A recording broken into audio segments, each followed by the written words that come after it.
we have new batteries. This is good.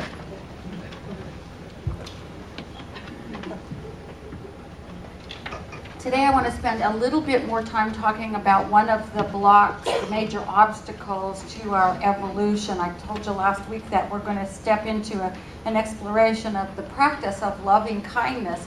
But before we do, it occurred to me that fear is this giant obstacle that blocks us from evolving into who we came here to be. It keeps us from living the life we want to live. So I want to spend a little bit more time on it, and obviously it's because I needed to hear it, right? That's why I'm talking about it, because I needed to hear it. It seems to be the way it works. Fear is the thing that keeps us from opening our hearts, and it occurred to me that the reason this community exists is so that we can support each other in living from an open heart, in not closing it down, in not falling back on old habitual behaviors, but instead living from an open heart. And I quoted John Lennon, who said there are two motivations in human beings, fear and love. And we want to be motivated from love, not fear. The problem is that we've learned fear really well. We've learned fear really well in the world. And it's an insidious kind of thing, and it hides out and pretends to be something else. And that's what I want to talk about today. Jealousy, for example. We think we're jealous, but really we're afraid our partner's going to leave us. You know what I mean? Or that person is going to get or keep something they have that we don't. If we are angry, what we really are is fearful. We think we're angry at someone else, but as the reading said, it's really fearful within ourselves that we are. And our little s self lets us create categories of people that we then make the other, and then we can be mad at them because they're not us, right? And it's all an illusion. It's all an illusion. It's tricks that we play so that our fear can hide out. And I know, for one thing, fear hangs out and hides out a lot as anger. I know it because I've looked into my own deeply enough to be able to identify the fear at the bottom of it. When I'm angry, it's stuff that I have tucked or shoved or forced so deeply into hiding that it comes out as anger because I don't want to. It's not cool to be afraid, is it? It's not cool to say you're afraid. And so we say instead we're angry. And I've realized it comes out in three principal areas. The first one is, I'm afraid things are not going to turn out the way I think they should. I think they should. What's wrong here? It's not going my way. So I get angry instead of acknowledging that I'm afraid things are going to turn out differently than I want. The other one is I'm afraid of being hurt, or of feeling the hurt that happens when someone I love doesn't do what I think they ought to do, doesn't show me love the way I want them to. I get hurt, and it causes me pain, and instead of feeling the pain, I start to plan revenge. I start to figure, to keep the tally, he did this, so I can do that. Or she did this, so I can do this. And instead of just feeling that fear of, or that pain, that hurt, I'm afraid of feeling it, and so I respond with anger. And finally, there's this whole thing about being right. When someone violates a closely held belief of mine, or a principle that I believe strongly in, I get angry at them. When really I'm afraid they might be right, and maybe I'm wrong. Really, what if they're right? And the way that I believe it happens isn't really what's going to happen. We get angry instead. It arises, this fear, I've decided it arises because I'm not caring for myself properly. I'm not taking care of what I need properly. I haven't reminded myself, as Becky was singing, that I'm still here in spirit, I'm still present, I'm still centered in God, and everything is really okay. I haven't done that for myself, or I haven't made it clear to myself that love is the reality of the universe. Whether this person is giving it to me the way I think he or she ought to, or not. It's still the reality of the universe. I know it. We all know this, right? We all know that that's the reality of the universe. And finally, what's the third thing? I haven't remembered that whether it's my opinion or someone else's opinion that rules the day, I'm still here. I'm still here. God's still here. Everything is still moving along and we're all still alive. It's not, it's not this big deal that I make it out to be. I think almost all of our fear and all of our anger that results from that fear can be placed in one of those three categories. If you're mad at somebody else, it's because they're not doing it the way you think they ought to. Or because they haven't given you love the way you think they ought to. Or they're violating one of your dearly held principles. The point is that the anger and the fear that underlies it, we think of as being out there, but they're not, they're in here. The feelings are all created within ourselves, and that's where we can change them. That's where we can heal them. And they rise up as warning signals, really, that a lot of things we're not addressing. Mary Murray Shelton wrote a book called Guidance from the Darkness. And in that book she said anger is a warning signal that you have not held to your boundary, or that someone has crossed your boundary and you've allowed that to happen. Of course, we're afraid that the boundary will be violated some more, and so we get angry.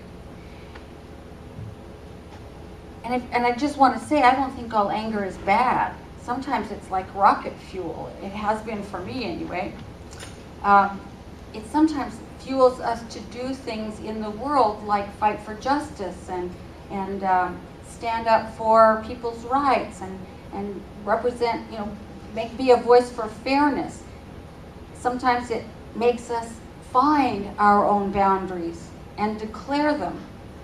And sometimes it lets us change the way we're living. If it can come up as a warning signal that something in our lives needs to change. I guess what I'm saying is that too often we just don't look at what's really going on. We don't look at the anger, we don't look at the fear, and when we don't do that, guess what happens? When we ignore it, it just keeps coming back until we acknowledge it. It just keeps coming back over and over and over again. We'll catch ourselves raging at the driver in the car next door, or plotting revenge against that person who's not loving us properly, or checking our lists about who we owe what to, things like that. We have to be willing to acknowledge what's underneath it before we react to it, so that we can respond to it. Because I don't know about you, but those hair on fire reactions cause me a lot more trouble than I ever wanted them to. Sometimes it's a surprise what kind of trouble I can get into when I get angry. One of the things that you can see on a global scale is the things that are being perpetrated in the name of fundamentalism. Whether it's fundamental Islam and the squelching women, or hating their enemies, or any kind of fundamentalism is about having the answers so you don't have to be afraid. It says here, I'll tell you what to do, you don't have to fear. The problem is that then you have to hold on to those answers so tightly that you will get mad if anyone else doesn't believe the same way you do. You get angry and you say, but you have to believe it, I'm right. And those people are wrong and they have to be stopped. And that's what's going on with fundamentalism around the world. And it points to the second thing we do with our fear. We other people. We take a group of people and make them other, so that we can say, well, there's them, and then there's us, and then there's them. There's me, and then there's those other people. What's really going on is we don't know them, and we're afraid of the unknown, and so we make them other than we are.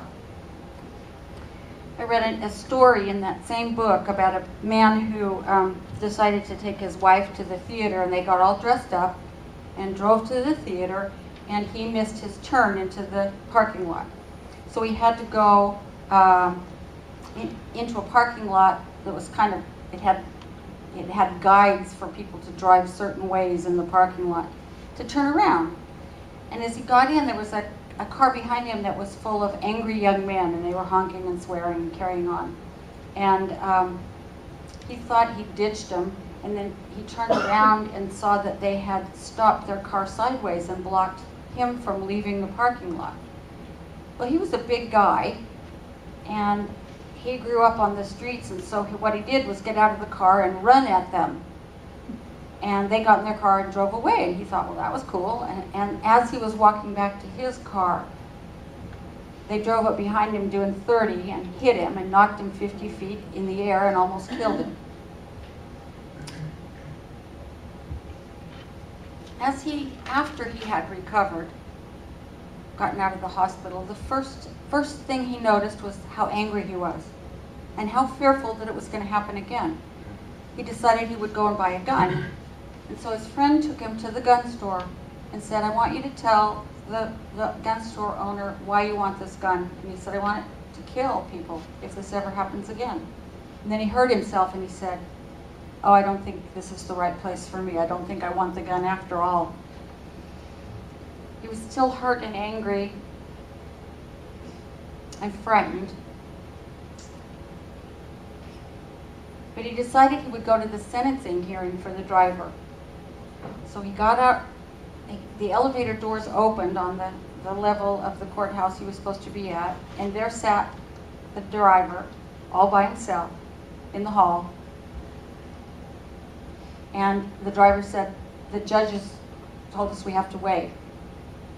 They had to wait for 4 hours alone in that hallway. So they started to talk to each other. And the young man said, you know, I read in the Bible that if you lie to someone, you can tell them the truth. And if you steal from them, you can give back what you've stolen. But if you take somebody's life, there's nothing you can do about it.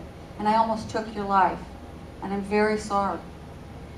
And they talked about that being the lesson that this young man had learned that was going to allow him to do life differently. And they talked about the lessons that were in it for the man who had been hit, about how precious life was and how never to take a moment of it for granted. And when the judge finally called him in, the man who was hit embraced this young man and said, you know, I don't see the penitentiary for you. I see good in you. I believe in you. And they went into the courtroom, and the judge asked the man who'd been hit what he wanted for retribution. And he said, I want no part of retribution. I'm glad this was your job and not mine. And then left. And he never, ever, ever would have come to that place of love if he hadn't acknowledged first the anger and the fear and allowed them to be, so that he could go underneath them and find his heart still open to this fellow human being. What he found was, what he realized was that there was no other. There was no other. And he never, you know, I know people who would have brooded over this incident for their whole lives and just become more and more and more bitter. And he said, I want to be free. I want to live like I'm free. And so instead of doing that, he looked for compassion, and he found it. And he looked for oneness, and he found it. And he looked for joy, and he found it. And part of the reason was realizing he wasn't separate. There was no other. That we're all part of this. You know, in the bigger sense, we think we do this and you do that and she does this and we're separate. And in the small sense, that's true. In a bigger sense, there's really only one.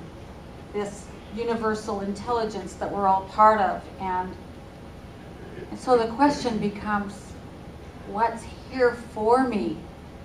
Rather than, why is this happening to me? What's here for me?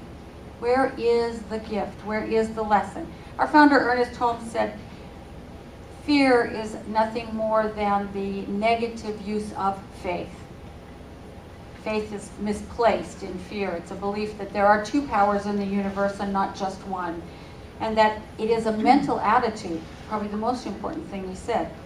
So if it's a mental attitude, you can change it, right?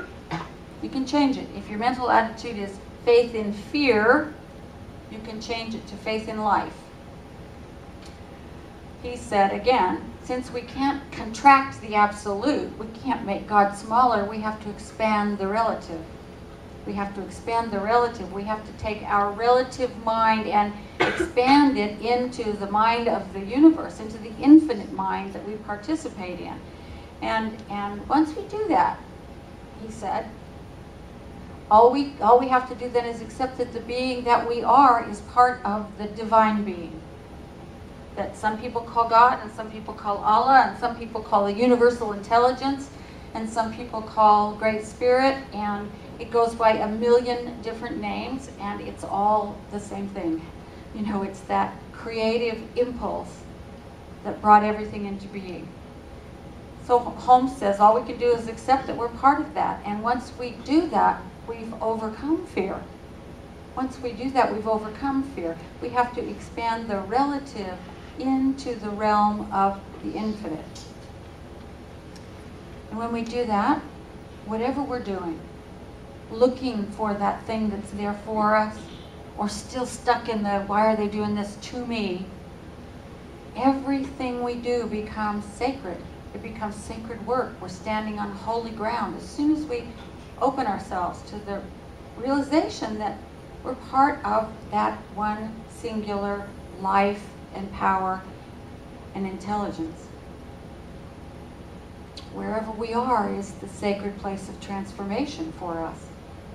And we know this, we know this. We know that we can look at a situation from the perspective of what's here for me. And it's a whole different experience than why are they doing this to me? One is expansive and the other is constrictive and painful, and we feel stuck.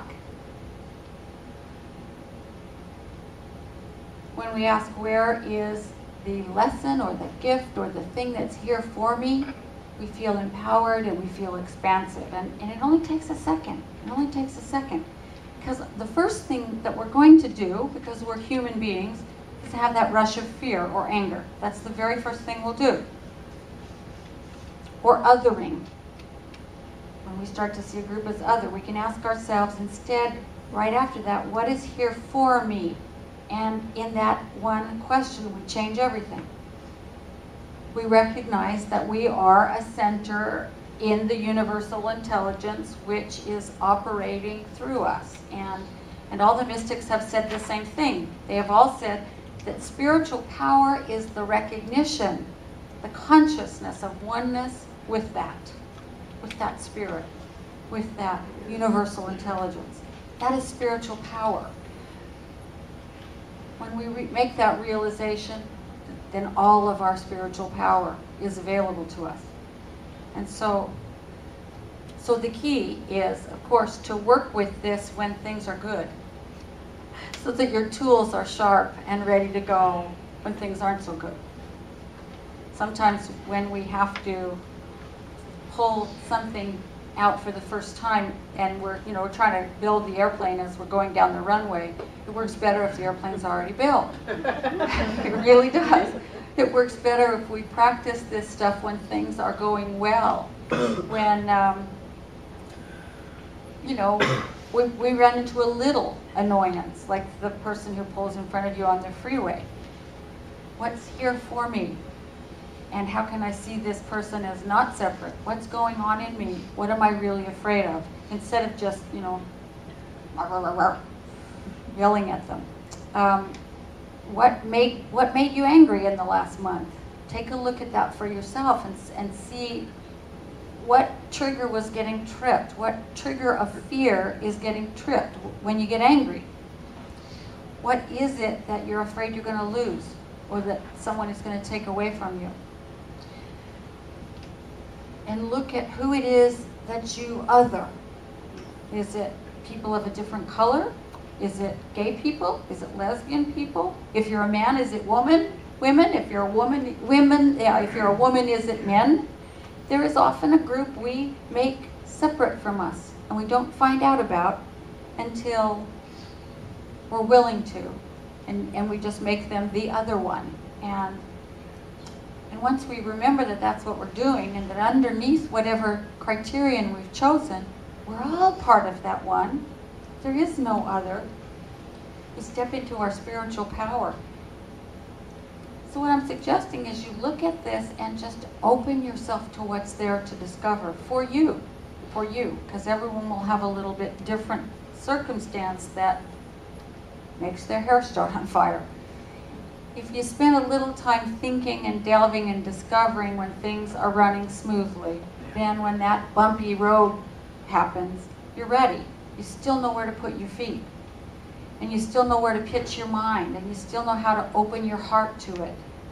And you live not from fear, but from love, because that ultimately is the place we want to be, and the place where we live with open-hearted love, and never for any reason do we shut down that love. It becomes the expansion of our whole being into the infinite. Oops, no tripping.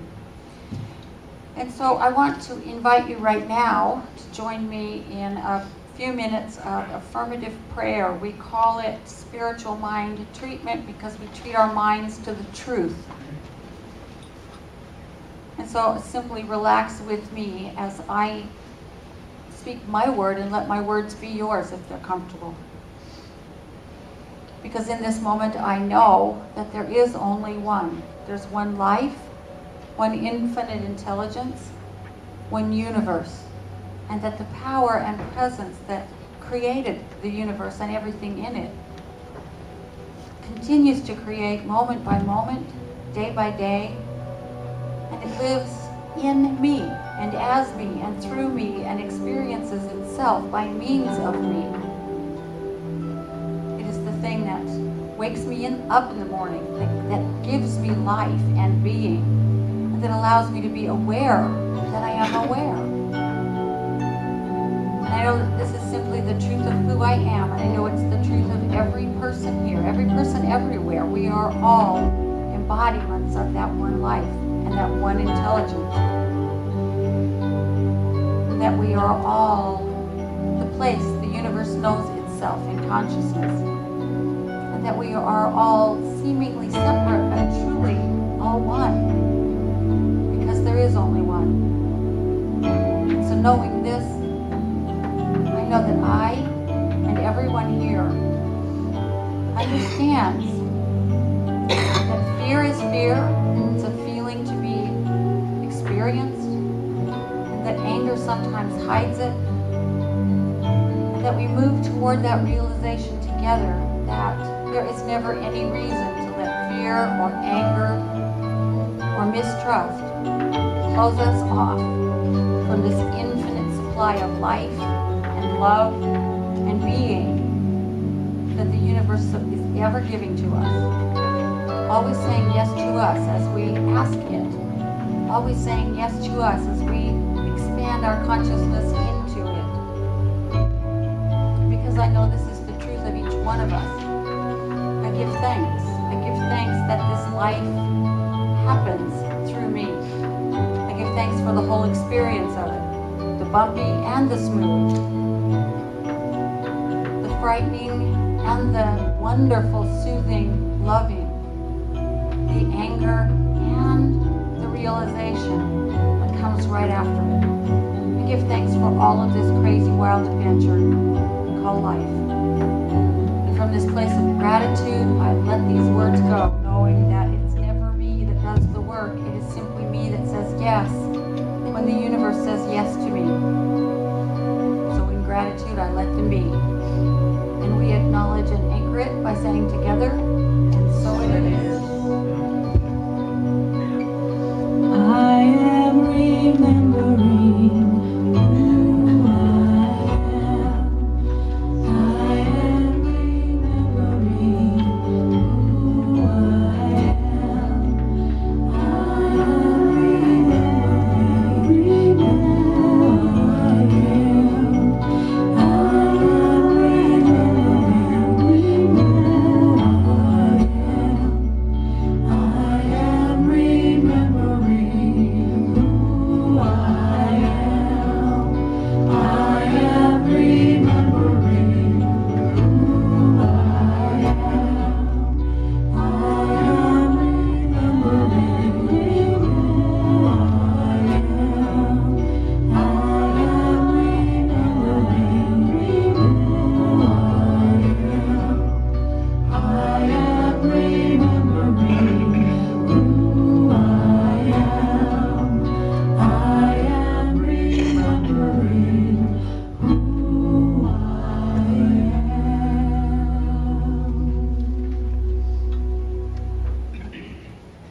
have an opportunity to support our spiritual community, which in turn supports us as we support and encourage each other on this spiritual path.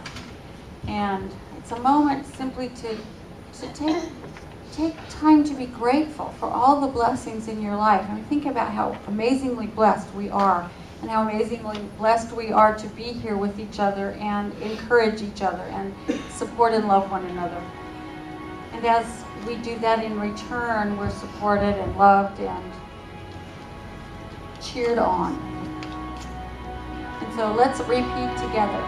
My gift goes forth to bless and to prosper. My gift goes forth to bless and to prosper. It does its good and perfect work. It does its good and perfect work. And returns to me multiplied abundantly. And returns to me multiplied abundantly. I am grateful. I am grateful.